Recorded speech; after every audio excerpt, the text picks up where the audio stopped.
In the Rama 4 area, just to the south of the red-shirted protesters' stronghold, the anti-government resistance has been mobilising for several days. We're 200 metres from the military checkpoints. Anti-government protesters coordinate via makeshift passageways out of sight of the army. They build barricades, harass soldiers and fire weapons night and day.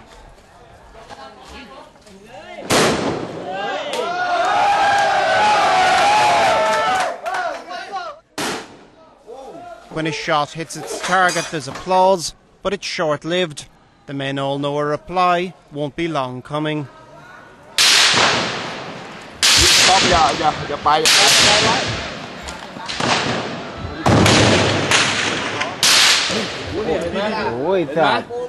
Between exchanges of fire, we continue along an adjoining street. It marks the front line for these rebels, but this time our camera is not welcome. A red shirt commando unit has just arrived. They're better trained and better armed and have been increasing their operations in the city in recent days. Here they launch a grenade attack. Without their knowing, we let the cameras run.